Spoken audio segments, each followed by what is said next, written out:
অন্যায়ভাবে অত্যাচার, এলাকার মধ্যে ত্রাস সৃষ্টি, এরকম ডাকাইত আছে না নাই? পাপ দিয়ে যার জীবন সাজানো, ও কি আমলনামা পড়তে চাইবে? ও দেখবে যে ইসলামরে বিভিন্ন জায়গায় যে বাঁশ দিছে, ওগুলো আছে না নাই? ইসলামের বিরোধিতা করেছে, কোরআনের বিরোধিতা করেছে, হকের বিরোধিতা করেছে, শাহবাগের মঞ্চে উঠে ভাষণ দিয়েছে, এরকম আছে না নাই? যত যত জায়গায় ইসলামের বিরোধিতা সব পাবে সে তার আমলনামায়, সে তো পড়তে চাইবে না। সে বলবে মালি হাযাল কিতাবি লা ইউগাদিরু সাগীরাতান ওয়ালা কাবীরাতান ইল্লা আহসাহা। এটা কেমন আমলনামা, ছোট যা করেছি সেটাও আল্লাহ দিয়েছে, বড় যা করেছি সেটাও দিয়েছে, ঠিক কি না? সে দেখে অবাক, সে বলবে লাগবে না। আল্লাহ বলবে পর, সবাই সবার আমলনামা মিলায় নে, কোনটা বাদ গেল কিনা। সুবহানাল্লাহ পড়ে। কি আহকামুল হাকিমিন আমরা পেয়েছি। Recheck, cross check and double check. আবার চেক করে দেখ। আমরা মহা খুশি, ইসলাম বিরোধীরা মহা দুঃখে থাকবে, বলবে হায় হায় কি আমলনামা, এই আমলনামা অনুযায়ী যদি আমার বিচার হয়, মায়ের তো একটাও মাটিতে পড়বে না, ঠিক কিনা? কি করা যায়, কি করা যায়? ফোন দিয়ে আসবে। এবার মনে মনে খুঁজে পাবে, দুনিয়াতে তো মিথ্যে কথা কম বলি নাই, মিছা কথা কম কই নাই, দেখি আজকে একটা মিথ্যা কথা বলে পার পাওয়া যায় কিনা। সে বলবে আল্লাহ আমার কথা আছে। আল্লাহ বলবে কি কথা? আল্লাহ এটা তো আমার আমলনামা না। একটা সিস্টেম, একটা প্রসিডিউর। সে দেখবে যে লেটস চেক, ট্রাই করে দেখি পালানোর সুযোগ আছে কিনা। বলবে আল্লাহ এটা তো আমার আমলনামা না, তোমার ফেরেশতারা ভুল করে আরেকজনেরটা আমারে দিছে। আরেকজনেরটা সলিমুদ্দিনটা আমি কলিমুদ্দিনে দিয়ে দিছি। আল্লাহর ফেরেশতারা ভুল করে কথা বলেন। আল্লাহ বলবে না এটা তোরই আমলনামা। সে বলবে না আল্লাহ, এই এত খারাপ কাজ তো আমি করি নাই, আমি তো এত খারাপ ছিলাম না, আমি ভালো মানুষ। আমার আমলনামা না, আরেকজনের আমলনামা আমাকে দেয়া হয়েছে। আল্লাহ বলে আমি যদি প্রমাণ করে দিতে পারি এটা তোরই আমলনামা, কি হবে? সে বলবে আল্লাহ প্রমাণ করে দিতে পারলে দেখা যাবে। আল্লাহ বলবে কেরামান কাতিবিন, আমার স্পেশাল দুইজন ফেরেশতা, তাদের কাছে তোমার এই আমলনামার একটা ব্যাকআপ ফাইল আমার আছে। সুবহানাল্লাহ কোন।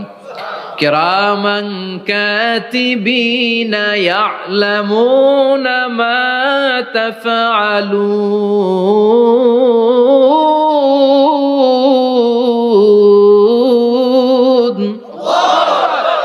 কেরামান কাতিবিন, সম্মানিত দুই ফেরেশতা, ইয়ালামুনা মা তাফআলুন, দুনিয়ার বুকে যেখানেই তুমি যা করেছো সব তারা জানে, লিখে রেখেছে। ওইখানকার ব্যাকআপ ফাইল থেকে আরেকটা আমলনামা এনে দুইটা আমলনামা দেয়া হবে, মিলিয়ে দেখ দুইটাই তোর কিনা। এবার মিলিয়ে দেখবে প্রতিটা শব্দে শব্দে, বাক্যে বাক্যে, অক্ষরে অক্ষরে মিলে যাবে। সুবহানাল্লাহ পড়েন। উনি তো আহকামুল হাকিমিন, উনি প্রমাণ করার সব বন্দোবস্ত করেই রেখেছেন। চিল্লা এখন ঠিক কিনা? তারপরও নাফরমান কুলাঙ্গার গদ্দার বলবে আল্লাহ আমি করি নাই, দুইটাই আমার না, আমি এগুলো করি নাই, আপনার কেরামান কাতিবিন ভুল কইরা আমারে দিয়েছে, আমি কি করব, আমি তো ভালো মানুষ। আল্লাহ বলবেন তোর মাথাটা উপরের দিকে কর, তোর গলার নিচে এইখানে আমি একটা লকেট দিয়েছি। সুবহানাল্লাহ পড়েন। এই লকেটের মধ্যে দুনিয়ায় তুই যা বলেছিস, যা করেছিস সব আমি লিপিবদ্ধ করে রেখেছি। নুখরিজু লাহু ইয়াউমাল কিয়ামাতি কিতাবান ইয়ালকাহু মানশুরা। সব মানুষের গলার মধ্যে আমি একটা ছোট্ট লকেট দিয়ে রেখেছি। ওয়া কুল্লা ইনসানিন আলজামনাহু তায়রাহু ফি উনুকিহি ওয়া নুখরিজু লাহু ইয়াউমাল কিয়ামাতি কিতাবান ইয়ালকাহু মানশুরা। তোর মাথাটা উপরের দিকে কর, তোর গলার মধ্যে ছোট্ট একটা সিম কার্ডের মতো লকেট আমি ঝুলিয়ে দিয়েছি। দুনিয়াতে যখন যা করেছিস, যা বলেছিস সব আমি সিস্টেমে এটার ভেতরে ঢুকিয়ে দিয়েছি, সব আছে এইখানে। ওয়াকুল্লা ইনসান, সবার আছে। আলজামনাহু তায়রাহু ফি উনুকি ওয়া নুখরিজু লাহু ইয়াউমাল কিয়ামাতি কিতাবান ইয়ালকাহু মানশুরা। প্রতিটা মানুষের গলায় এটা দেয়া, বাঁচার কোনো উপায় নাই। আল্লাহ সেখান থেকে আরেকটা প্রিন্ট আউট বের করে বলবেন দেখ মিলে যায় কিনা। গাদ্দার দেখবে এটাও মিলে যায়, বাঁচার উপায় আছে। এরপরও লাস্ট চান্স, আবার বাঁচার জন্য বলবে আল্লাহ আমি করি নাই। আল্লাহর কাছে প্রমাণ করে দেওয়ার মতো আরো হাজারো পদ্ধতি আছে না নাই? আল্লাহ বলবে না ইয়াহসাবুল ইনসানু আল্লান নাজমা ইযামা, বালা কাদিরিনা আলা আন নুসাউইয়া বানানা। আমি তোর প্রতিটা আঙ্গুলের ফিঙ্গারপ্রিন্ট আমার কাছে সংরক্ষণ করে রেখেছি। তোর আমলনামার উপরে তোর ফিঙ্গারপ্রিন্ট আছে, আর আমার কাছে তোর নাম সহ তোর ফিঙ্গারপ্রিন্ট আছে, তোর 14 গোষ্ঠীর ফিঙ্গারপ্রিন্ট আমার আছে। সুবহানাল্লাহ কইবেন না? এটা দিয়ে আল্লাহ ধরে ফেলবেন। এই ফিঙ্গারপ্রিন্ট মিলে না, এই হাতের আঙ্গুলের ছাপ, এটা আবিষ্কার করেছে ফ্রান্সিস গ্যালটন নামে একজন সায়েন্টিস্ট 1880 সালে। 1500 বছর আগে কোরআনে সূরাতুল কিয়ামার ভেতরে ফিঙ্গারপ্রিন্টের কথা বলে দিয়েছে কে? আল্লাহ। কি আজীব কথা! আঙ্গুলের এই ছাপ খেয়াল করে কোনোদিন দেখছেন? এখানে ছোট্ট ছোট্ট এরকম গোল গোল গোল গোল গোল গোল গোল গোল ছাপ আছে। একটা আঙ্গুলের সাথে আরেকটা আঙ্গুলের মিলে না। আমার এই আঙ্গুলের সাথে এটা মিলবে না, এটার সাথে এটা মিলবে না। আমার 10টা আঙ্গুলের সাথে মিলবে না, একটার সাথে আরেকটা না, আলাদা আলাদা। এই পৃথিবীতে যদি 600 কোটি মানুষ থাকে, তাহলে 6000 কোটি হাতের আঙ্গুল, একটা আঙ্গুলের সাথে আরেকটা আঙ্গুলের কোনো মিল আছে? কারিগরটা কে? স্রষ্টাটা কে? আবার যারা সিগনেচার দিতে পারে না, তাদের টিপসই আছে না নাই? এখন দেশের বাইরে যেতে চাইলে ইমিগ্রেশনে ফিঙ্গারপ্রিন্ট আছে না নাই? সব জায়গায় লাগে। এটাকে বলে বায়োমেট্রিক অথেন্টিকেশন। গত বছর 2 আগে বাংলাদেশও সিম কেনার জন্য সবাইকে দেয়া লাগছে না? আপনি দেশে বিদেশে ঘুরতে যাবেন, ফিঙ্গারপ্রিন্ট লাগবে, সিকিউরিটি পারপাস আপনাকে দিতে হবে, ফিঙ্গারপ্রিন্ট দিতেই হবে আপনার। আর পায়ের মধ্যে যেটা আছে এটাকে ফুটপ্রিন্ট কি বলে? ওইটা প্রাণীদের ক্ষেত্রে কাজে লাগে। প্রাণী গণনা করতে বাঘ শুমারি হয় সুন্দরবনে। আমাদের সুন্দরবন কিন্তু অর্ধেক আমাদের, অর্ধেক ইন্ডিয়ার। তো কাদের বাঘ কোনটা, কোন এলাকায় কয়টা বাঘ আছে এটার হিসাব আছে। তো বাঘ গনে কি করে? বাঘের চেহারা তো একরকম, আর কাছে যেহেতু গনার সুযোগ নাই, এটা গনে পায়ের ছাপ দেখে। বাঘের তো হাত নাই, 4টাই পা। এই পায়ের একটা বাঘের পায়ের ছাপের সাথে আর একটা বাঘের পায়ের ছাপের মিল নাই। সুবহানাল্লাহ পড়া। আবার কাবা ঘরের পাশে ছোট্ট একটা জায়গা আছে, ওই জায়গায় একজন নবীরও ফুটপ্রিন্ট আছে না নাই? ওয়াত্তাখিযু মিম মাকামি ইব্রাহিমা মুসাল্লা। ইব্রাহিমের ফুটপ্রিন্ট যেইখানে আছে, ওই জায়গাটারে নামাজের জায়গা বানাও। সাইয়েদনা ইব্রাহিম আলাইহিস সালামের পায়ের ছাপ আছে, আদম আলাইহিস সালামের ফুটপ্রিন্ট আছে অ্যাডামস পিকে। এইভাবে আল্লাহ বললেন, তোর আঙ্গুলের ছাপ আছে, আমল নামাটা খোল। আল্লাহর অথেন্টিকেশন থেকে আঙ্গুলের ছাপ, আমল নামার আঙ্গুলের ছাপ দুটোই মিলে যাবে। আর কোন চোরামি করার সুযোগ তার থাকবে নাকি? কথা বলেন। মিথ্যা বলে আল্লাহর কাছ থেকে সেদিন বাঁচার কোনো সুযোগ আছে? একটার পর একটা প্রমাণ দিয়ে আল্লাহ প্রমাণ করেই ছাড়বেন, এটা আর কারো আমল নামা নয়, এটা তোর আমল নামা। চিৎকার করে বলেন ঠিক কিনা? তারপরে বলতে চাইবে আমি করি নাই। আল্লাহ বলবেন, আল ইয়াউমা নাখতিমু আলা আফওয়াহিহিম ওয়া তুকাল্লিমুনা আইদিহিম ওয়া তাশহাদু আরজুলুহুম বিমা কানু ইয়াকসিবুন।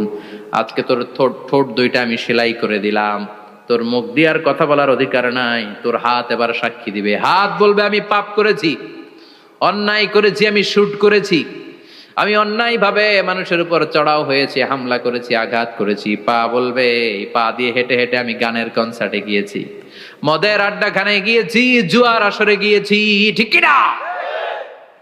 অন্যায় করার জন্য পা দিয়ে গিয়েছি, ব্রেন দিয়ে চিন্তা করেছি। একটার পর একটা অন্তর থেকে শুরু করে সারা দেহের প্রতিটি অঙ্গ প্রত্যঙ্গ সেদিন সাক্ষ্য দিবে। সেদিন আল্লাহর দরবার থেকে, আল্লাহর মুআখাজা থেকে পালাবার সুযোগ নাই। আল্লাহ অনেক ছাড় দিছে দুনিয়ার বুকে। খেয়াল রাখবেন, আল্লাহ ছাড় দেয় কিন্তু ছেড়ে দেয় না, তাই না? আল্লাহ কি দেয়? কিন্তু ফেরাউনরে ছাড় দিছিল, ছেড়ে দিছে। আবু জাহেলকে কি দিছে? ছাড়, ছেড়ে দেয় নাই। নমরুদকে কি দিয়েছে? এখনো অনেককে আল্লাহ ছাড় দেয়।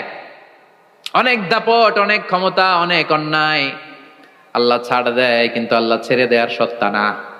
আল্লাহ যখন ধরবে পালানোরও জায়গা থাকবে না, ঠিক কি না? এজন্য আল্লাহ বললেন সেই দিনটা ভয়ঙ্কর দিন। দিনটার নাম হচ্ছে আল কারিয়া। মাল ওয়া মা আদরাকা মাল। কিয়ামতটারে দেখছেন আপনারা? দেখছেন না? আমি চেষ্টা করেছি আপনাদের চোখের সামনে তুলে ধরতে। অনেকটা দেখা গেছে না কিয়ামত? দেখা গেছে। ভয় হয়, অন্তরে কি ভয় লাগে? হৃদয় আমাদের পাষাণ হয়ে গেছে। এই পার্থিব জীবন, বিত্ত, বৈভব, এগুলোতে আমাদের অন্তর এখন শক্ত। এই অন্তর নরম হতে চায় না, এ চোখ দিয়ে পানি নামতে চায় না, অন্তরগুলো আমাদের পাথর। এই মাহফিলগুলোর উদ্দেশ্য হচ্ছে হৃদয়টাকে নরম করা, আখিরাতমুখী করে দেয়া। আমাদের আধ্যাত্মিকতা, দিনদারি, ইখলাস is going down day after day, প্রতিদিন কমছে।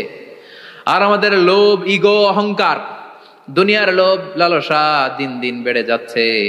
এই তাফসির মাহফিলগুলোর উদ্দেশ্য এই তাফসিরের মধ্য দিয়ে মানুষগুলোরে আল্লাহওয়ালা বানানো, ঠিক কিনা? এই যে দুনিয়া যেটার জন্য এত পাগল, এটা আসলে একটা মরিচিকা, এটা একটা ধোঁকা, একটা ধূম্রজাল। এই ধূম্রজালের ভেতরে আমরা পড়ে আছি, চলে যেতে হবে, থাকতে পারবো? কথা কন।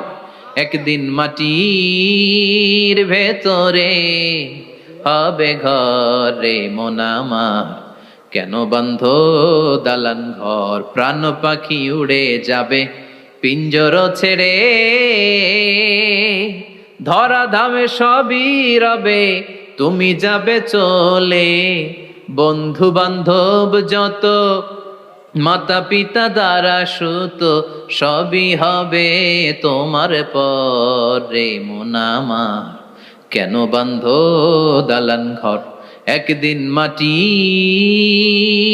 ভেতরে হবে ঘরে মন আমার, কেন বান্ধ দালান ঘর। ওই মাটির ঘরের সামান তৈরির দরকার আছে না নাই? কবরের ভয়ে আমরা কি পারি না একটু মসজিদের ভেতরে যেতে?